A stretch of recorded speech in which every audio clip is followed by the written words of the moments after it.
So we are obviously, facing climate injustice, as they say. We want to be a country which is going to be a part of the solution for the 21st century. So we are showing a commitment on the energy side also, but we are doing much more on the nature-based solution side. So I think that on climate change, all of us have to get together.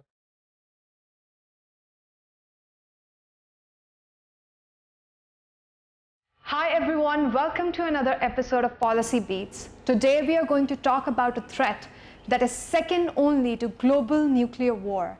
Pakistan at the moment is battling this threat, and our guest today is leading this battle. He's one of the very few environmentalists in Pakistan who have worked on the utility of emissions trading. He's also the architect of national policies on environment and climate change. Yes, let me introduce you to the Special Assistant to the Prime Minister, Mr. Malik Amin Aslam. Thank you, sir, for joining us today. Bismillahirrahmanirrahim. Thank you very much for having me on this program, and I look forward to contributing. Thank you, sir. Sir, you have worked extensively on environment. However, your undergrad degree was in electrical engineering, followed by MBA in finance, and finally pursuing MS in environment. What inspired young Malik Amin Aslam to follow a career in environment, especially at a time when climate change was not a recognized issue? Well, I basically have been a nature lover all my life. I've been accustomed to going out in nature, and my late father used to take us out and value and enjoy nature from a very early age. So I did my engineering and then my MBA, and then I started working for the government. But then I realized during that time period that there was a dearth of expertise on tackling the big challenges of the environment that were coming forward. And climate change was just beginning to raise its head, because the early 90s was a time when the scientists first came out with the big reports on climate change. And that was a time when, I realized, especially in Pakistan, that there is very little expertise to deal with this issue in the future. And I started reading about it out of my own interest. And then I got a chance to do my master's in environmental management, focus on climate change, focus on emissions trading. And that's how the process just started. I just followed my passion, and that's what's got me here. Okay, so talking about passion, one of the first projects that you worked on for climate was the Green Growth Initiative that you led in KPK. That was kind of a success story at the micro level. Now that you're working at the national level, can you walk us through the initiatives that you're working on to counter climate change? Well, as I said, climate and climate politics, climate change has always been a passion that I've followed ever since I graduated in the mid-90s. I wrote about it in my thesis, and then I just followed that passion. But I also, when I started politics, which was in the start of this century, early 2000s, I got the chance of becoming a state minister during my first tenure, and I tried to put my passion into use. And again, I got a chance to get the right ministry, which is very rare in Pakistani politics. And we came up with the first CDM, Clean Development Mechanism policy, which looked at carbon trading in Pakistan, got some very good projects going at that time, set up the environmental policy in Pakistan at that time. But then, because I was pursuing politics and I was pursuing my environmental career in parallel to each other. When our current Prime Minister Imran Khan Saab, came onto the political scene, and I got a chance to interact with him, I realized that he also has the same passion for environment. And when our passions got together, that's how we got into the Green Growth Initiative in KP, because he immediately tasked me to look at developing a green agenda for the political party, which was the first of its kind. 2013, just before the elections, Pakistan Tehreek-e-Insaf developed a green agenda, which was launched by Imran Khan Saab himself. I had worked on that green agenda and led the discussions on that with a lot of other stakeholders. So we developed that green agenda. It became the first party to present a green vision for Pakistan. But then the test came when we got government in KP. And at that time, like all other political parties, we could have just walked away from the manifesto, because parties forget their manifestos once they get elected. But PTI was different. PTI was different because it had given the green agenda, and I was called out, even though I was not from KP province, I was called by Imran Khan Saab, and he told me that, look, we've promised this, we want to implement it in KP. And so we used that agenda to develop what was called clear, quantifiable green growth targets in KP, which included forestry, which included targets on water, but the main was on forestry, and that is how we started doing that in KP province. The Billion Tree Tsunami Project came out of those targets, and then we never looked back. You know, as a political party, we kept on going on that green direction, got elected to the federal government, and now here I am, you know, implementing the party's green agenda at a national level. So you mentioned the Billion Tree Tsunami Project. It's a very well thought out and brilliant project.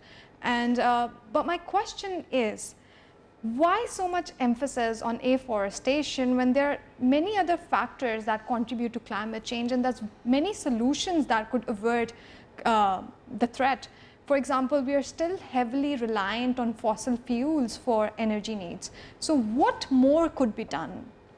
Well, firstly, let me correct you over here. You know, it's not just afforestation. It is 40% is afforestation, which is setting up new forests, and 60% is assisted natural regeneration, which is restocking naturally the existing forests. This is the more, it's the cheapest and the most effective way of growing forests.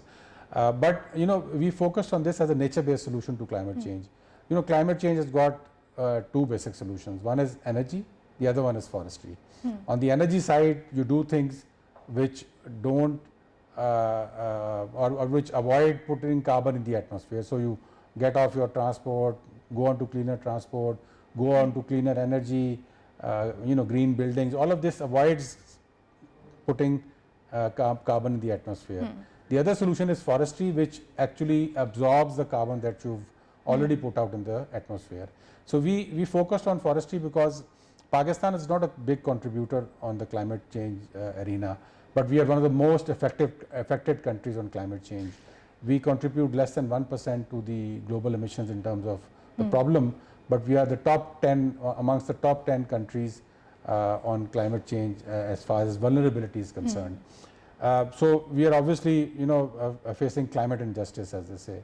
But at the same time, Pakistan did not want to be a country which was just crying, you know, the victim call all the time.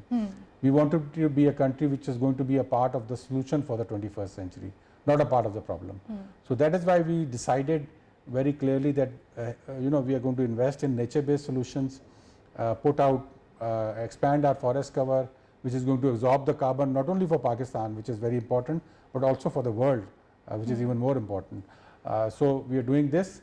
Now on the energy side also, we are trying to make sure that we go on a pathway which is you know, carbon friendly. We have decided, our government has decided that we are going to get off the pathway of imported coal projects. So no more imported coal projects in Pakistan.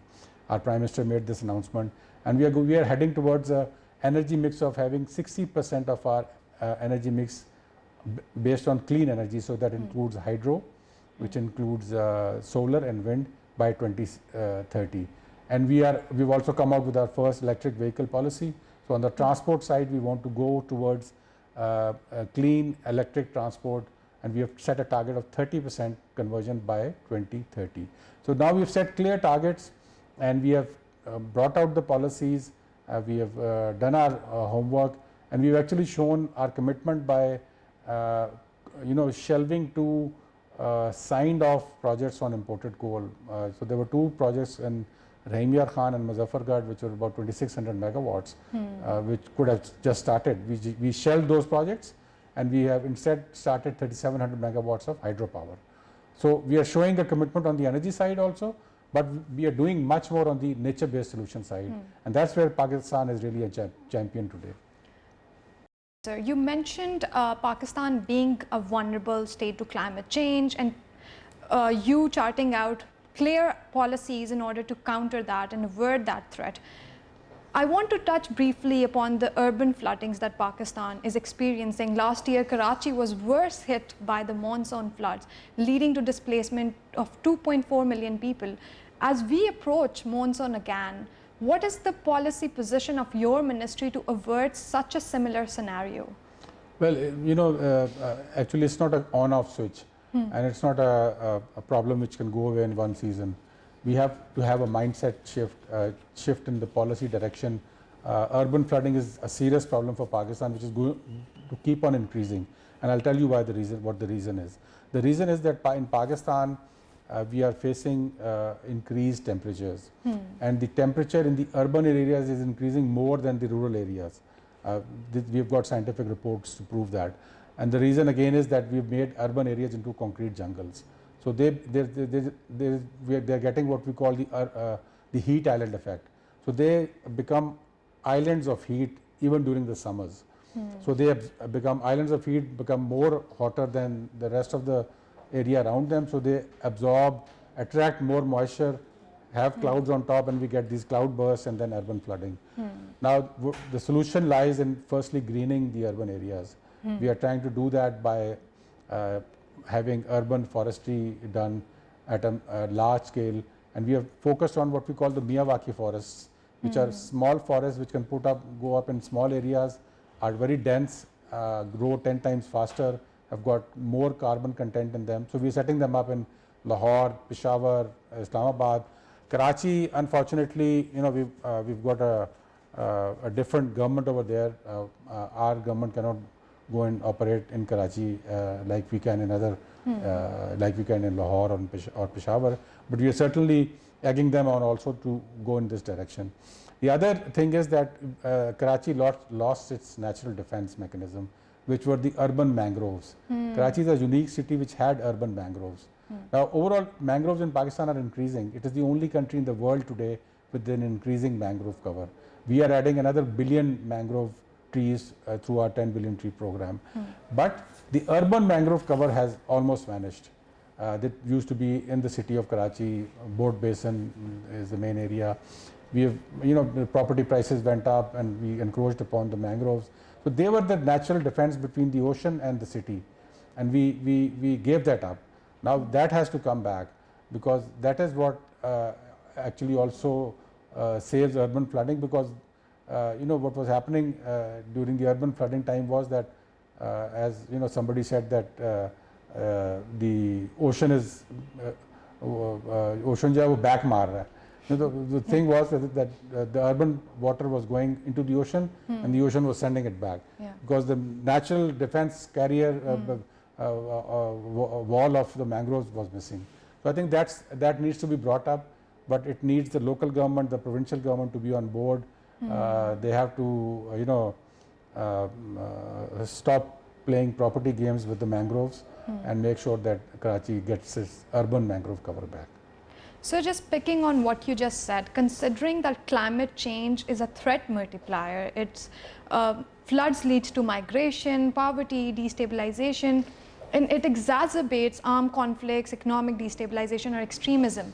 So all of these problems are something that Ministry of Climate Change cannot solve alone on its own. I mean, of course, it needs provincial governments and other ministries to be on board. So what is the synergy of the Ministry of Climate Change with the other ministries and the provincial governments at the policy level to counter these induced impacts?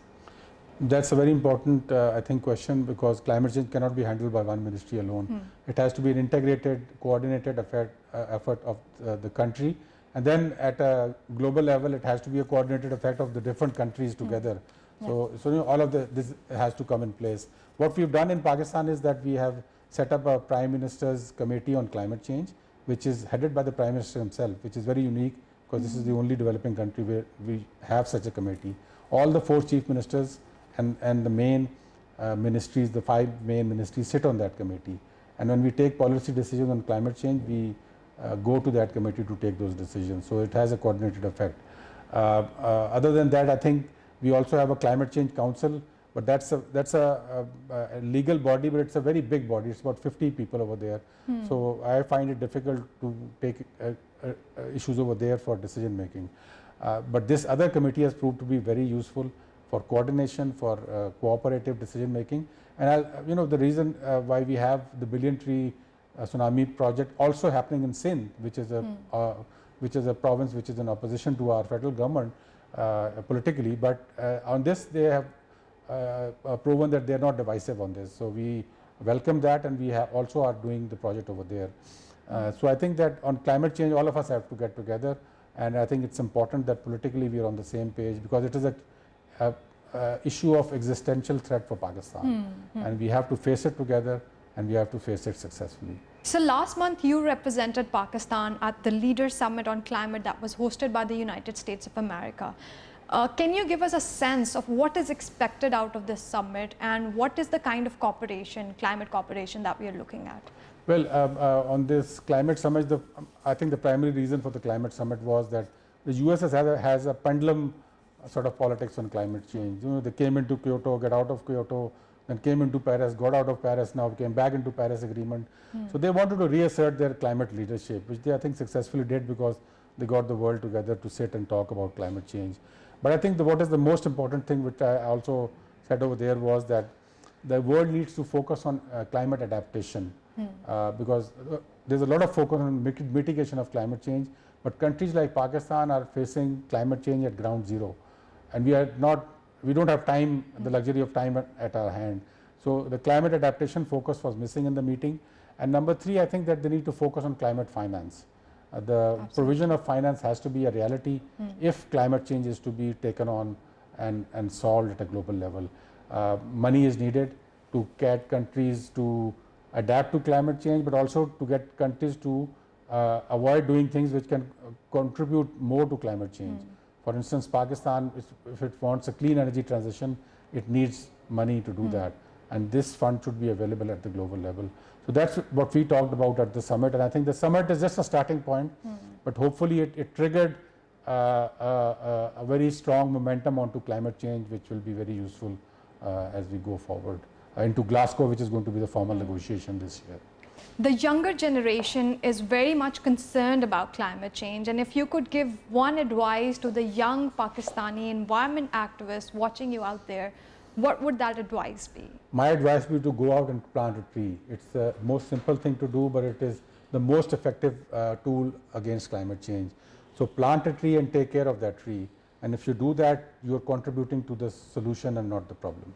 Thank you so much, sir, for taking out time for us today. And by this, we reach to the end of the episode. Thank you so much for watching us. And as Mr. Malik Amin Aslam said, there's a lot to be done on climate change, and what you could do is just plant a tree. Thank you.